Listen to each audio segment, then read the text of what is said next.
thought I'd give you my view. I'm sitting in my van.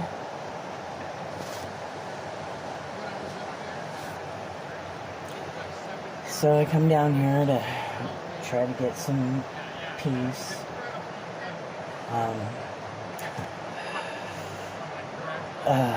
Got something I'm really chewing on that just happened not long ago, but I get down here and this guy over here to my right laughing is,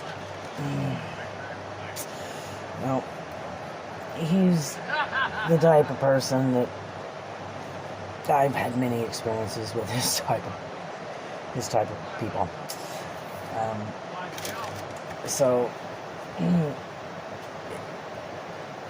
he has inspired me with a song, or he has inspired me with some additional lyrics to a song that I've been singing, just very short, and I'd hum it. My daughter will hear me hum it, and she'll know exactly what's going through my head. But nobody else will. So,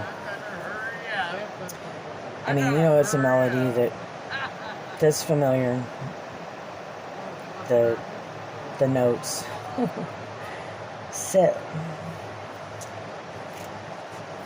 without further ado,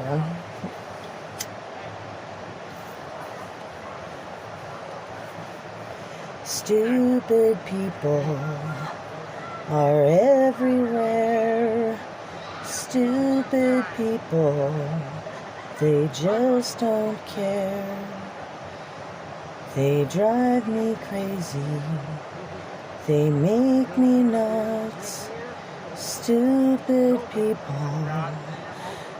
they're just a fuss. Stupid people pretend they care and say they love you. Oh dear. Shit. Well, shit. I can't think of anything. I didn't have that second part, so let's see. Stupid people, they say they care. Stupid people just set out snares to catch you. To catch you. Well, I'll have to keep working on that. But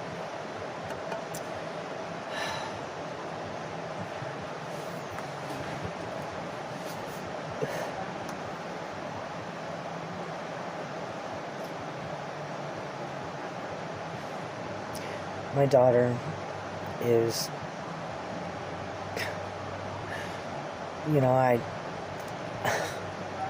I guess before I start out on this yet another fucking heartache, but gotta be angry so I don't cry from the fucking pain. Communication. Communication is the fucking key. People can't assume shit. When I have something in the kitchen that is, could be touched by everybody's fucking paws, meaning my daughter and especially my son-in-law, I will make an announcement. Hey, I got this over here. Don't do anything with this. Or, if there was a little measuring plunger plastic thingy-mabobby for distributing medication, I would say something. But my stupid fucking daughter called me on the way down here to Dodge Park. I'm driving. Fucking chew me a new fucking asshole. What did I do with the fucking medicine plunger for Augustus? Well, I do remember it being in the little thing for the silverware.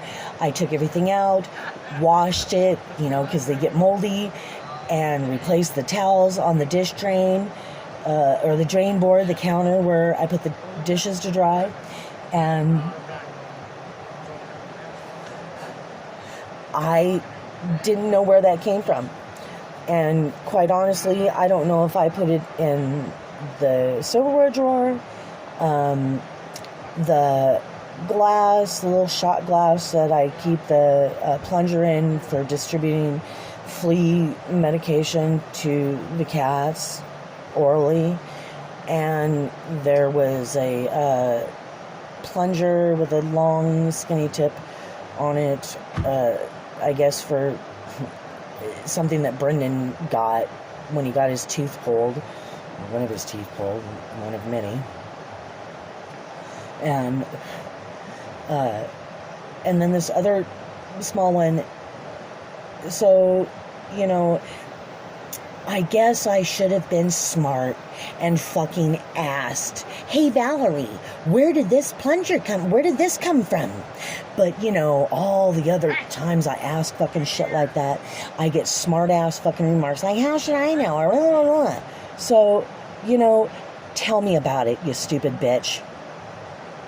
Communicate to me what, you got going on, so that I don't fucking make that disappear or what have you.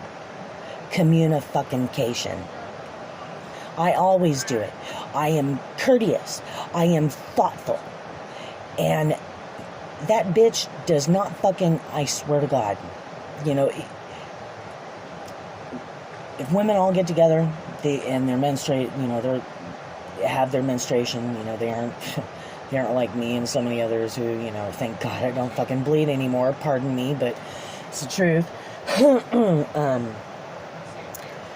They'll menstruate together. And no matter if you like the person or not, some of the things they might say will be hijacked and used. Like back when Augustus was like 2, which Benny's 2 now, and Gus is going to be 5. I started saying, this ain't Burger King, you can't have it your way. And my son-in-law, who, hates me with every fiber of his fucking being, he started saying it too. And Valerie, it was like, people who create cool shit come up with, sayings. It's like, find your fucking own. Same thing with calling my grandson Benjamin, who I'll call him Benny, and I call him my boo-boo. He's my boo. My boo-boo. Fucking, it sickens me to hear my son-in-law call him that too. It just makes my fucking stomach turn. Because he's one of those, he's soulless. And he thinks really highly of Tesla and I mean, not Tesla, of, oh God, that Elon Musk. That's his fucking name. I don't remember. He's fucking, yeah, he's a stinky motherfucker is what he is. Yeah, fucking,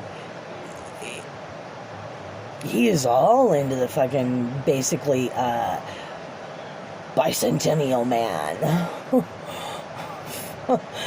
Oh, it just makes me sick. And he's one of those ones, just like my father.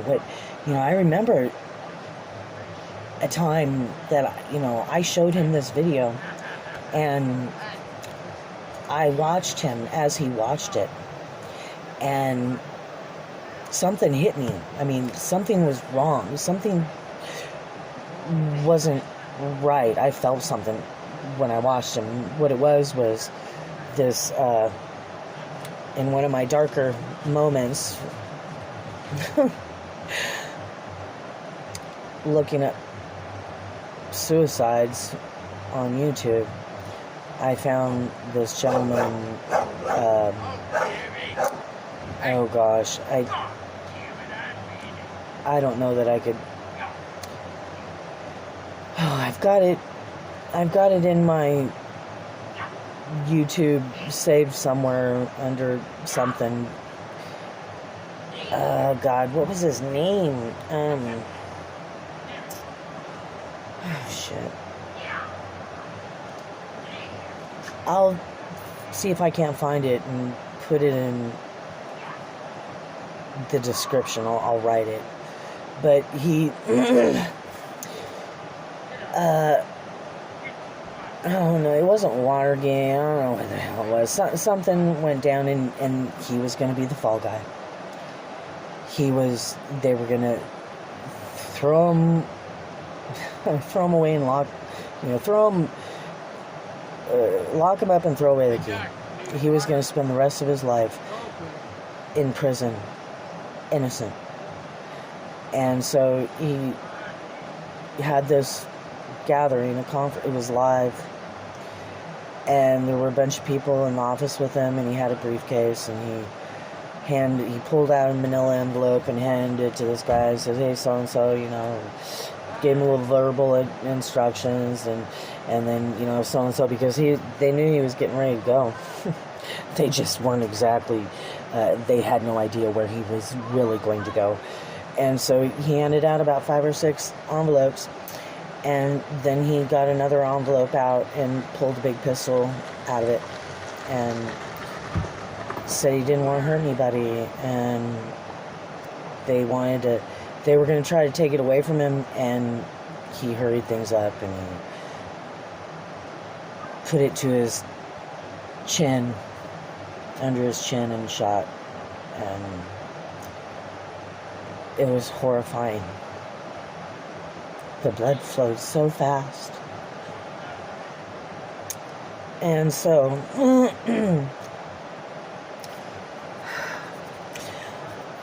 I didn't need to watch the video. I'd watched it a couple times, and I showed it to my father, and I watched his face as he watched it.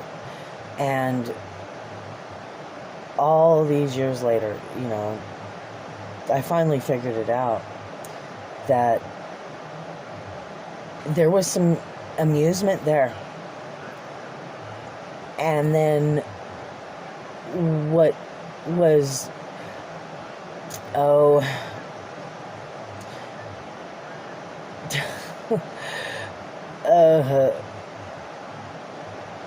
he did a bad job trying to look like it was disturbing. I mean, the look on his face, it didn't disturb him.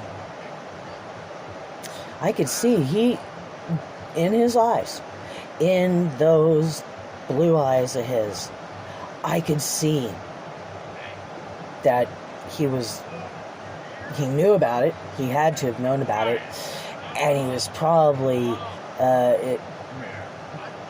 got his juices flowing, being able to see it like that again, or period.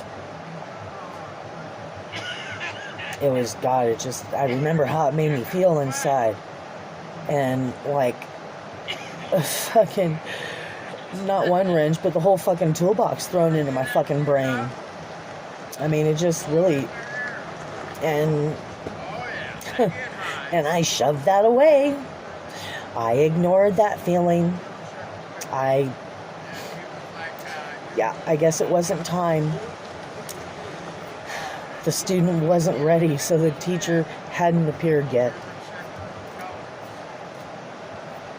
But, my daughter, I am so fucking done. So tired of of being considerate and understanding with her, and, you know, speaking to her kindly, until she fucking lashes out at me for no reason. Until she fucking mistreats me, talks to me in such a way when I did not bring it on. Then I fucking whip out with the, I ain't fucking doing this shit, basically. It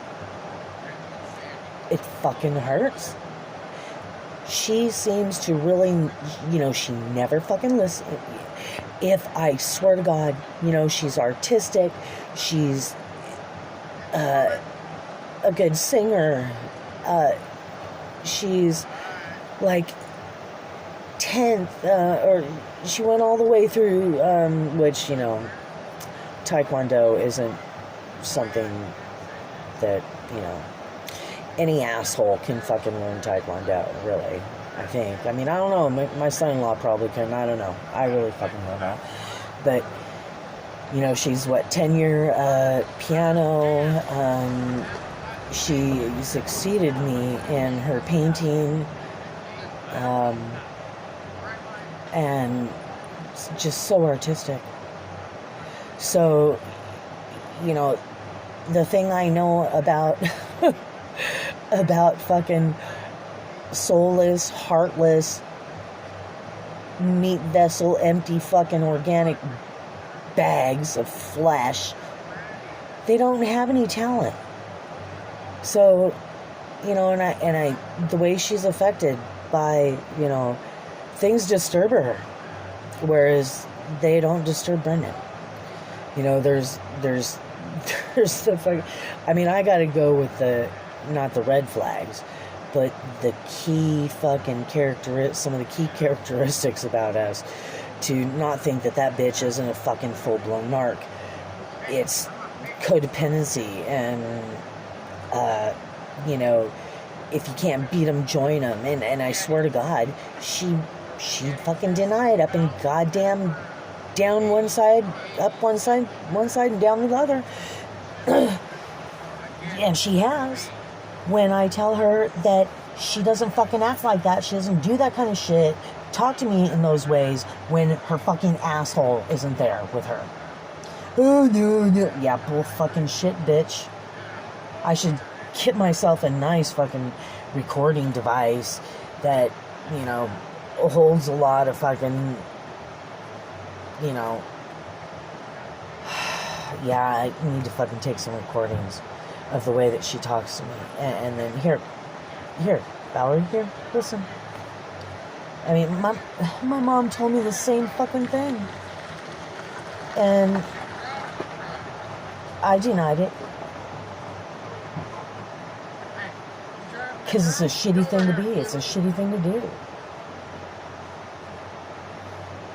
But call me and fucking thank you for, you know, God, what'd she say? Thank you for nothing. It's like, you fuzzy fucking ungrateful bitch. I mean,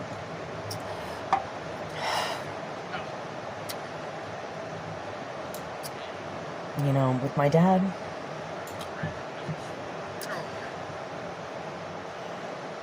he went from, you know, just being dad to, you know, from birth to, I'd have to say, the first time I was embarrassed to admit he was my dad was across the street at the house that they put on this property that they bought when I was getting a divorce from Chuck. They moved up here. And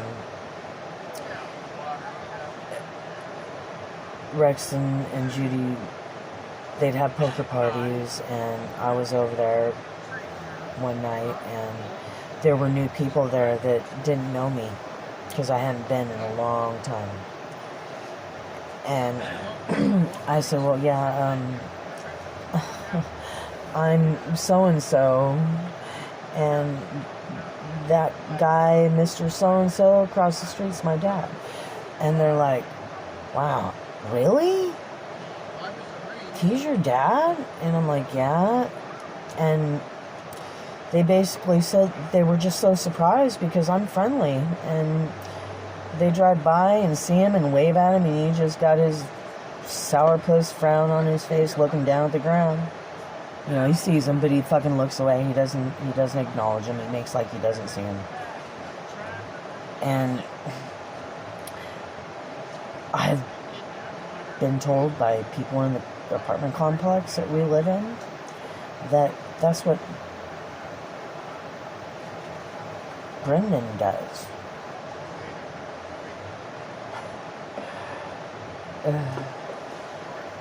Yeah. And so from there, being embarrassed,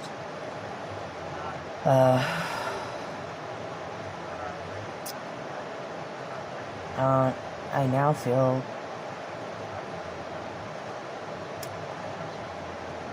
even though I wouldn't be the person I wouldn't be the person I am today had he not been my father, I guess. Forced to think of what Tony Robbins said.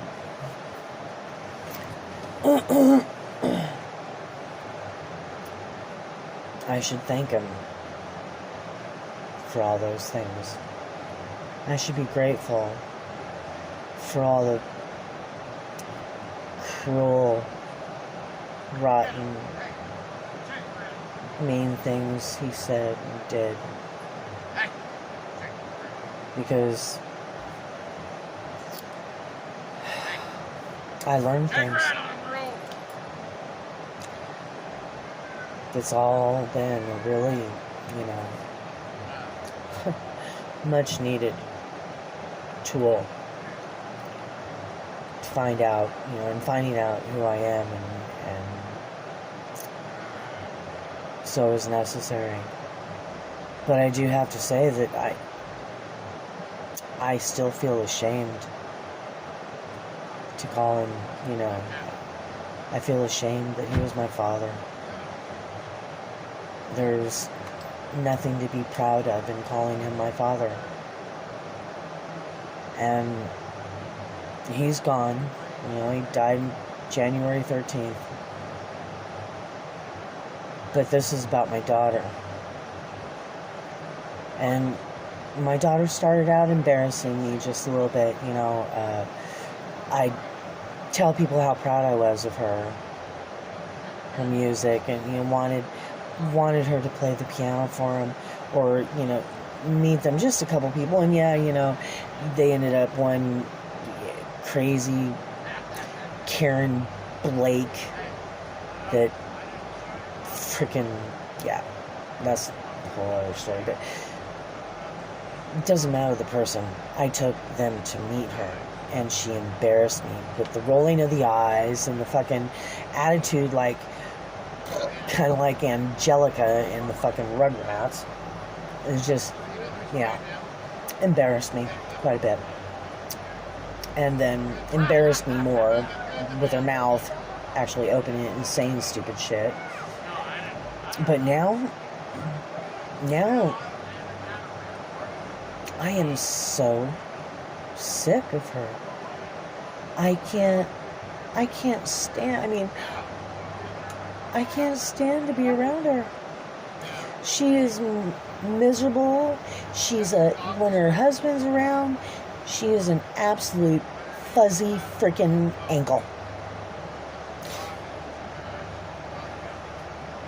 And that's lower than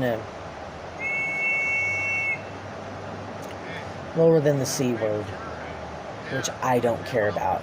You can call me anything. I am a bitch. I can be a bitch. Like Dolores Clayton, one of my favorite quotes is Dolores Claiborne. It's the old lady that's employed her for all those years, when she finds out her daughter was molested by her father, that, sometimes all a woman's got to hold on to is being a bitch. And my daughter, and I am embarrassed. I am ashamed. I am ashamed to say she's my daughter. I mean, I know I was, a bitch to my mom and said things, but, I remember being there and saying the things. And I remember how my mother was with me and wasn't. And I haven't been like my mother was with me. I've been with Valerie how my mother wasn't. I'm not being driven crazy by an asshole and with no information at my fingertips to know the truth of the fucking matter. I don't know how many times she threatened him with divorce, and he'd start taking her out dancing like she wanted, and taking her out to dinner, and buttering her up, and then when she was happy and things looked nice and calm, he'd fucking slack off and go back to the I mean, it was fucking sick ass goddamn cycle. And I've tried just ignoring her, acting like, I really don't care about your, yeah, I have admired some of her work on Sims. She makes, she does builds, houses and, tiny homes and all kinds of shit. And it's cool, but you know what? You aren't gonna, that is so fucking unimportant. I told you, you come into this life with your soul. And you leave this life with your soul. What you do here isn't going to make a bit of fucking difference, and it's not going to do you any fucking good to do things that are outside of yourself. To, paintings, yeah, they can be left behind in somebody, but hung on a wall and, no. It's about your soul. It's about bettering yourself. And even actually, I came into this world with that. Big time. Big time. With people who were genuine. When I was 8 years old, before my mother sold the beauty shop, after my grandmother died, because she hadn't died yet. I think Elvis died first. And, I know Elvis died when she had the beauty shop, so we were in the Austin Healy, just leaving, stuck in traffic when it came over the radio. But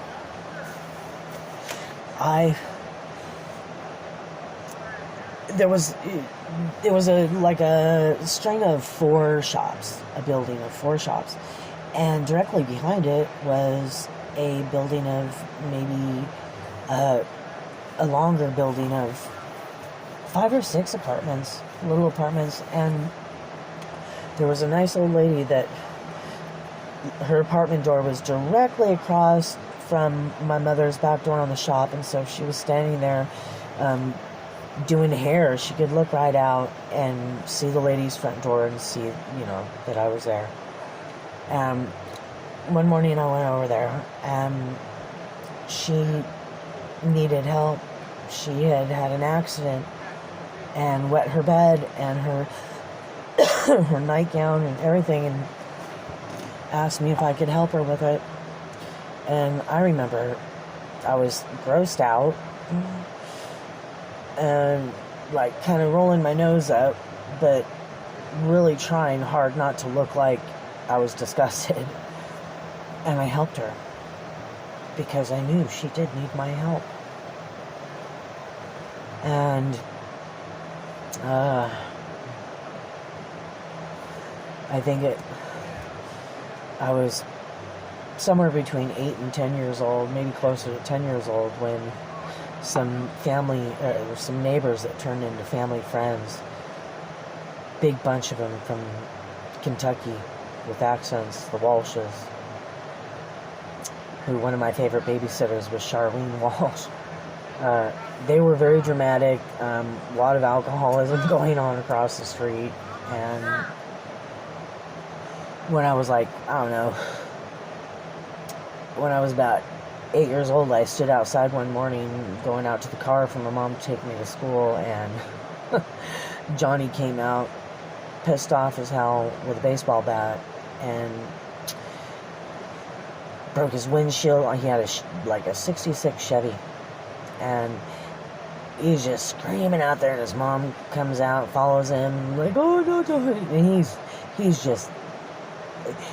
he did a GTA fucking move, go destroy a vehicle with a baseball bat to his 66 Chevy, all because she had taken it to go grocery shopping and put a little scrape on it, like on one of them cement things that hold the lights in the parking lot, or, something. She put a scratch in it.